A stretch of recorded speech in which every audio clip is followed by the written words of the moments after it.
Curtis Calhoun here with MMA News, and I had to check in again with my next guest coming off of a big win this past weekend, UFC Charlotte. It's Bryan Battle back on the show. How's it going, Bryan? It's going very well. Very happy to be back. Absolutely, man. Well, first things first, just a few days removed from that 14-second knockout win. I guess just talk to me what's going on through your mind and thoughts on your performance overall. Man, obviously I feel great. You know what I'm saying? It's always amazing coming out of a fight and, being able to, just get back into the swing of things, Um, it was a tremendous fight, but, looking forward, not all fights are going to be like that. I mean, it's crazy. I've had two fights that have been under a minute. You know what I'm saying? I think that is a testament to the power I'm carrying at welterweight and the improvements I've made in my striking. But, with that being said, the more wins you get, the tougher the competition gets. So, just getting back in the lab and, continuing to improve on the skills and, get ready for the next challenge. In this fight specifically, obviously Gabe Green came out, just swinging pretty much from the opening seconds. I got to think that you and your team did not expect that. I guess what kind of fight did you expect from Gabe Green in this one? We expected pressure. We had definitely expected pressure, but not reckless pressure. You know what I'm saying?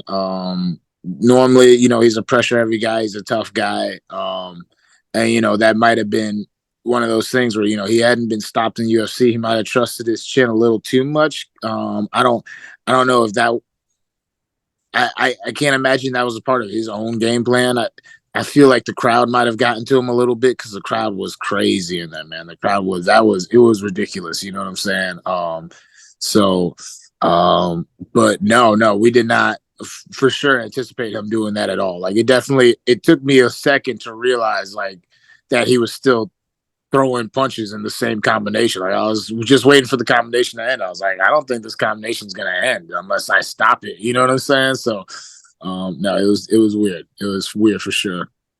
How much of a confidence booster is it for you to know that you're able to adjust right off the bat to his pressure right off the bat in a crazy war and a crazy fight?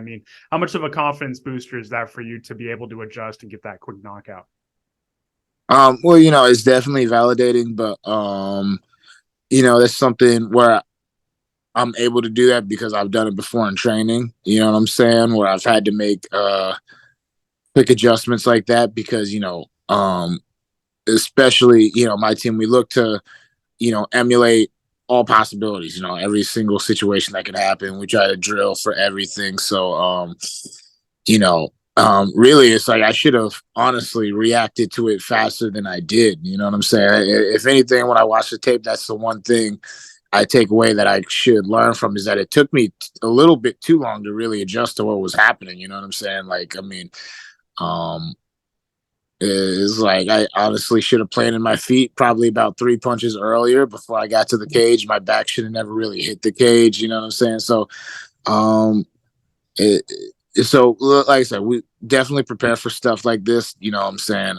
That's the name of the game. Is the good guys, the guys at the top, are able to adjust on the fly, and I still have some improvements to make before I get to the very top of the heap. You kind of hinted at some of the leaps and bounds you've made with your striking. What do you kind of attribute that to? Is it working with a specific coach? Or is it kind of a change in mindset, or kind of talk to me a little bit about that? Um, well, first and foremost, I got to give my head coach so much credit because it's just from the ground up. He's been the main force in developing me. And I would say like I've always been good at landing the shot. Like I've always been able to land clean shots. It's just been like little, you know, coming into the sport with no background in it. You know what I'm saying? There's some things that, you kind of have to, learn on the fly. And since I've turned pro, especially since I've been in the UFC, I've been able to like dedicate more time to just like developing the fundamentals. You know what I'm saying? Big shout out to, Coach James at Dime, you know what I'm saying? Just literally just working on things that I already do. I already landed. but just developing those fundamentals and getting cleaner with it. You know what I'm saying?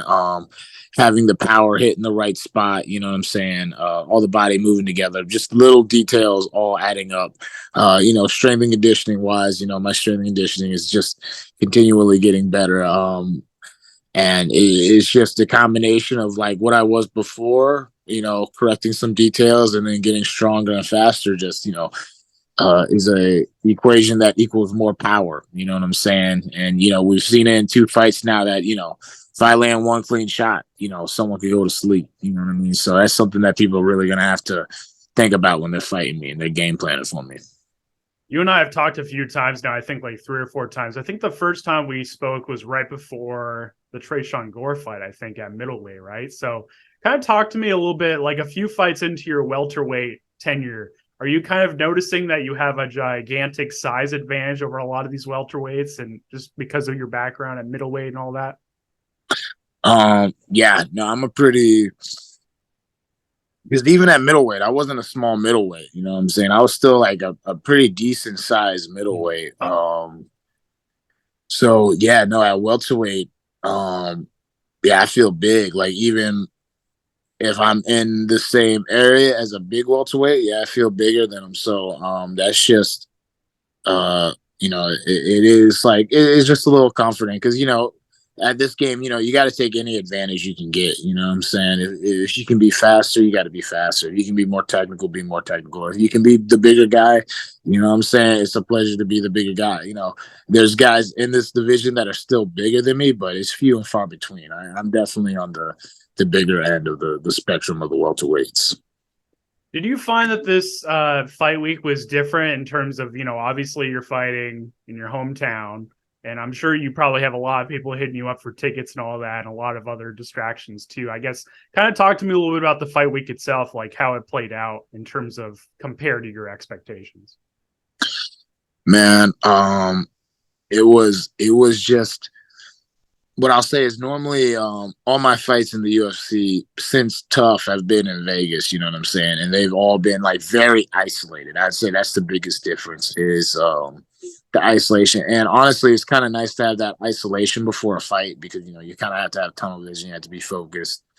And so that was kind of like, it was nice on one end because I was able to stay super relaxed. You know what I'm saying? Like my buddies were able to come and visit me throughout the week, and I have really good friends, so they're not like distractions. You know what I'm saying? We're just in the hotel room watching basketball games or playing F1. Just relaxing and chilling. You know what I'm saying? Talking about the fight. You know what I'm saying? Like my teammates are there, my buddies are there. We're watching tape on Gabe Green in the hotel room. You know what I mean? Just being wholesome, you know what I'm saying, staying loose and whatnot. I will say on the flip side is there is almost like an obligation, you know what I'm saying? It's like I said, as opposed to being on an island when you go somewhere else, you know what I'm saying, when you're in your hometown, you still kind of want to make your presence felt sometimes. You know what I'm saying? It means a lot to people to be able to like just see you. So it's like so there's like sometimes where you might need to be selfish where it's kind of harder to be selfish. So it's a blessing and a curse. It's definitely, there was pros and there was definitely cons, but with all that being said, I'm if the opportunity ever comes up again to fight in Charlotte, I'll take it in a heartbeat. You know what I mean? Yeah, there's no doubt about it, man. And obviously, I got to ask a little bit about that. The post-fight call out, Ian Garry, who you've called out a few times. I think you called him out during the 2 previous interviews that we had too. So you've had this guy on your radar for a little bit, man. I guess what did you make of his performance at UFC Charlotte? Did you get a chance to watch his fight? What are your thoughts on that? It was okay. You know what I'm saying? A lot of people are gassing it up. It was okay. You know what I'm saying? He got the job done. He did what he had to do. And honestly, yeah, kind of like you said, I'm tired of talking about him. You know what I'm saying? I've said my thing. And I mean, just being honest about it, I don't think that we're probably gonna fight anytime soon. I don't think that's a fight that they want. You know what I'm saying? So, but if he keeps on winning and I keep on winning, we're gonna meet at some point eventually down the line. And when that happens, I'm gonna knock him out. You know what I'm saying? But I'm not gonna talk about it anymore. You know what I'm saying? I'm tired of talking about it. It just if he keeps on winning and I keep on winning, it'll happen one of these days. You know what I'm saying? When it does happen, I'm gonna whoop his ass 100%.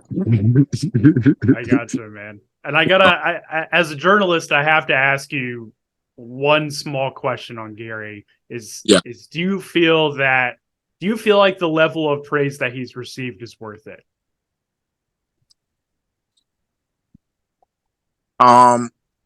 Honestly, I think I'd be a hater if I said no. I mean, listen, he's done everything. He's undefeated. You know what I'm saying? Every test that he's been presented, he's passed. You know what I'm saying? So, you know,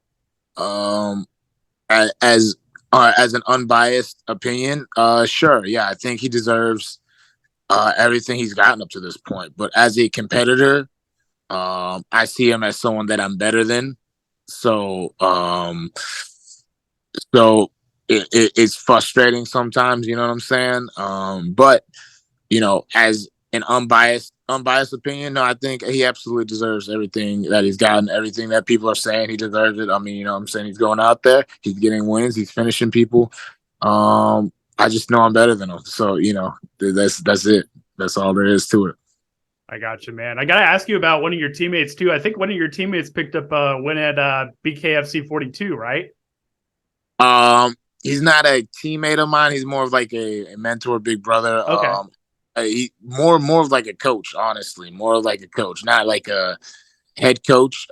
His gym, he has his own gym. It's kind of like a brother or sister gym or whatever you want to call it. Like our gyms are really close.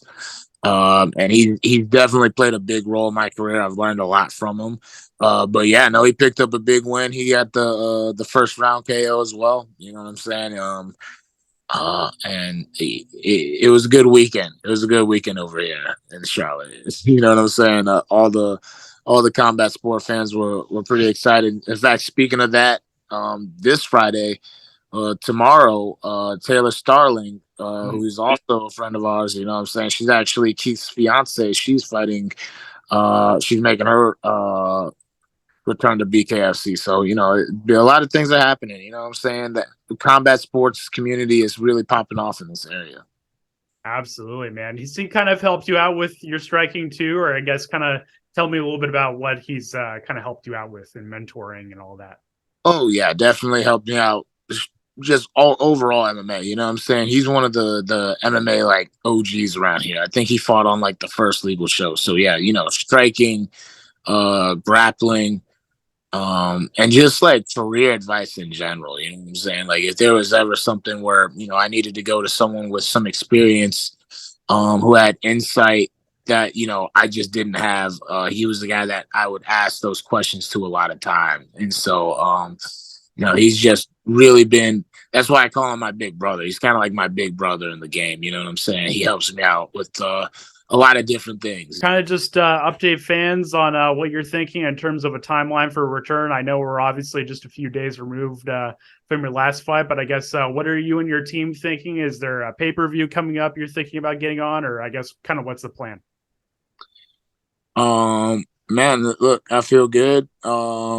I'm looking for something July onward. You know what I'm saying? If I can get something booked next week, that'd be great.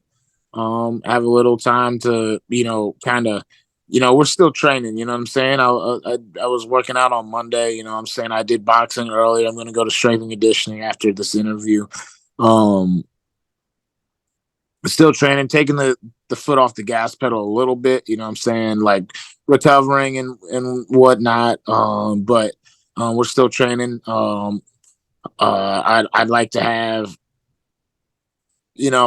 at least 6 weeks, you know what I'm saying, to really put my foot all the way back on the gas pedal and really peak the way I'd like to. So, anything July onward, you know what I'm saying, probably August. Something before the end of the summer would be nice. But we're here. You know what I'm saying? We're just working, you know what I'm saying, doing what we always do, just getting ready for the next opportunity. No doubt about it. Well, Bryan, it's always great to chat with you. All the best with these next few days of training and recovering and all that stuff. And I'm sure we'll definitely chat again soon ahead of your next fight, man. I appreciate the time. Yes, sir. Yes, sir. Thank you, brother. You have a good one. All right.